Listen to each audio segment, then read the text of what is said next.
എടി എന്റെ ചേട്ടൻ ഒരു പോക്കൃത്തരം കാണിച്ചിട്ടില്ല. ഒരു പോക്കൃത്തരം കാണിച്ചില്ലല്ലേ? ഇല്ല. കാണിച്ചില്ലല്ലേ നിങ്ങള്? ഇല്ല. എടി ഞാൻ കുളിമുറി കുളിച്ചോണ്ടിരിക്കുക. ബെഡ്റൂമിൽ കുളിക്കാൻ പറ്റുമോ നിനക്ക്?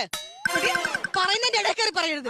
ഞാൻ വെന്റിലേഷൻ വഴി നോക്കുമ്പോഴത്തേക്ക് അവിടുന്ന് ഒരു ഷൂ ഷൂ എന്നൊരു ശബ്ദം. ഞാൻ നോക്കിയപ്പോ നിന്റെ ഈ കെട്ടിയോൻ സുഗുണൻ.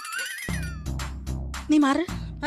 റെഡി ചേട്ടാ, നിങ്ങൾ ഇവിടെ വെന്റിലേഷനിൽ കൂടെ ഷൂഷു വെച്ചോ? ഞാൻ ഷൂഷു വെച്ചിട്ടില്ല. നീ ശരിക്കും ഓർത്ത് നോക്ക്. ഷൂഷു ആയിരുന്നോ ഷൂ ആയിരുന്നോ?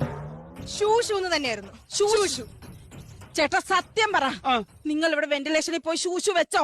സുധേ, രജനിയുടെ പേര് എനിക്ക് അറിയാമോ? അറിയാം. രജനെ അറിയാൻ വയ്യാത്തവരല്ലേ ഷൂഷു എന്ന് വെക്കണ്ടു? സത്യം. എനിക്ക് രജനെ അറിയാം. അതുകൊണ്ട് ഞാൻ എന്തിനു ഷൂഷു വെക്കണം? എടി നിന്റെ പേര് എന്റെ ചേട്ടൻ അറിയാം, പിന്നെ എന്തിനാ ചേട്ടൻ ഷൂഷു വെക്കണം? എനിക്കതൊന്നും അറിയേണ്ട കാര്യമില്ല. എന്റെ കുളിമുറി വന്ന് ഷൂ ഷൂ എന്ന് വെച്ചത് ശരിയാണോ തെറ്റാണോ എനിക്കത് മാത്രം അറിഞ്ഞാ മതി. ആഹാ, ശരിയാണോ തെറ്റാണോ എന്ന് നീ കാണിച്ച ശരിയാണോ? എന്ത്? ഞാൻ വെന്റിലേഷനിൽ കൂടെ നോക്കിയപ്പം നീ കുളിക്കാൻ കയറി വന്നത് ശരിയാണോ? അത് ശരിയാണോ?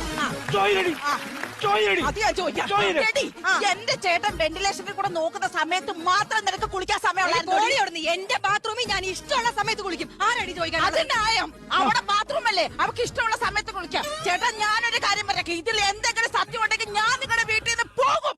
ഒന്നുമില്ലടി,